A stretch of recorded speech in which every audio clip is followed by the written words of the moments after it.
வீடியோவில் நம்ம ஆனந்திக்கு மித்ரா மேலே சந்தேகம் வருது. அந்த ரெஸ்டாரண்ட்டில் நமக்கு ஏதோ விஷயம் நடந்திருக்கு. அந்த விஷயம் மித்ராவுக்கு நல்லாவே தெரியும் அப்படின்னு சொல்லிட்டு என்னோட உள் மனசு சொல்லுது அப்படின்னு சொல்லிட்டு நம்ம ஆனந்தி வந்து அவங்க தோழிகிட்டலாம் சொல்கிறாங்க. இதை கேட்ட தோழிகள் என்ன பண்ணுறாங்க அப்படின்னா, நம்ம மித்ராட்டையே விசாரிச்சிருவோம், உருட்டி பிரட்டி அவட்ட உண்மையெல்லாம் வர வச்சிருவோம், அவளை மிரட்டிடுவோம் அப்படின்னு சொல்லிட்டு நம்ம ஆனந்தியோட ஃப்ரெண்ட்ஸ்லாம் நினைக்கிறாங்க. அது மட்டும் இல்லாமல் மித்ராவோட ரூமுக்கு போக போகிறாங்க. அந்த சமயம் என்னாக போகுது அப்படின்னா, நம்ம மித்ரா வந்து நம்ம ஆனந்தியோட ஃபுட்டேஜை பார்த்துட்டு இருக்க போகிறாங்க. அந்த ரெஸ்டாரண்ட்டில் உள்ள மேனேஜர்கிட்ட காசு கொடுத்து விலை பேசி அந்த வீடியோ ஆதாரத்தை வந்து நம்ம மித்ரா தான் வாங்கியிருப்பாங்க. வாங்குறது மட்டும் இல்லாமல் ரூம்ல இருந்து அதை பார்த்துட்டு இருப்பாங்க. அந்த சமயம் தான் ஆனந்தியோட தோழிகள்லாம் வராங்க. வர்றது மட்டும் இல்லாமல் அந்த வீடியோவை பார்க்கவும் போகிறாங்க. பார்க்கறது மட்டும் இல்லாமல் மித்ரா பயங்கரமாக அடித்து உதச்சி உண்மையெல்லாம் வாங்க போகிறாங்க. நீ உண்மையை சொல்லணும், என்னை எதுக்கு நீ தூக்கிட்டு வந்து வெளியே போட்டிருக்க, இந்த வீடியோ மட்டும் தான் இருக்கா, வேற ஏதாச்சும் வீடியோ இருக்கா சொல்லு அப்படிங்கிற மாதிரி கேட்க போகிறாங்க.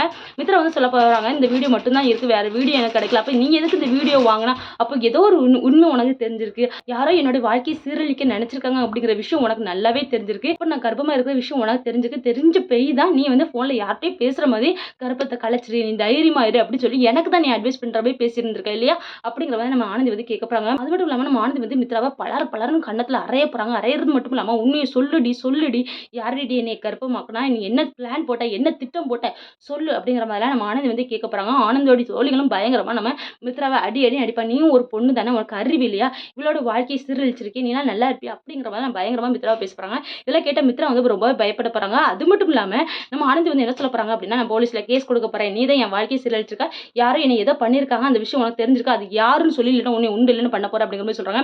இதெல்லாம் கேட்ட மித்ரா ரொம்பவே பயறது மட்டும் இல்லாம நம்ம உண்மையை சொல்லிட்டோம் அப்படின்னா மகேஷ் நமக்கு கிடைக்க மாட்டானோ, மகேஷ் ஆனந்தி கல்யாணம் பண்ணிக்குவாங்களோ, மகேஷால தான் ஆனந்தி கர்ப்பமா இருக்கா, கண்டிப்பா ஆனந்தியை மகேஷ் கைவிட மாட்டான், ஆனந்திக்கும் மகேஷ்க்கு தான் கல்யாணம் நடக்கும், அப்புறம் நம்மளோட வாழ்க்கை என்ன ஆகுது, மகேஷ் நம்மளை விட்டு பேருவானே அப்படின்னு சொல்லிட்டு மித்ரா ரொம்பவே பயப்படுறா. அதனால உண்மையை சொல்லக்கூடாது நம்ம மித்ரா நினைக்கிறாங்க.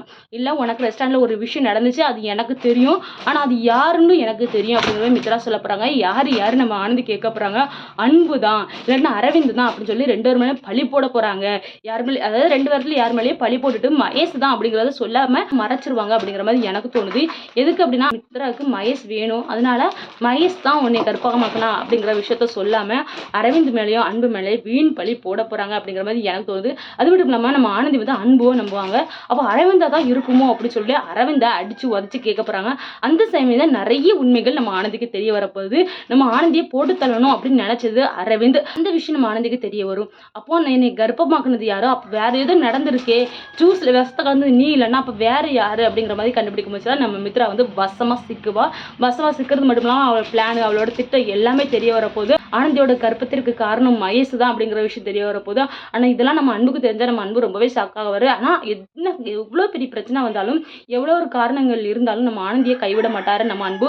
ஆனந்தியா வந்து மாசமா இருந்தாலும், மகேஷால மாசமா இருந்தாலும் நம்ம ஆனந்தியோட கையை தான் பிடிக்கணும் அப்படின்னு சொல்லி தான் நம்ம அன்பு வந்து விருப்பப்படுவாரு. ஆனா நம்ம ஆனந்தி கர்ப்பமா இருக்கிற விஷயம் நம்ம லலிதாமாக்கு தெரிய வந்துச்சு அப்படின்னா கண்டிப்பா நம்ம அன்பையும் ஆனந்தியும் சேர்த்து வைக்க மாட்டாங்க.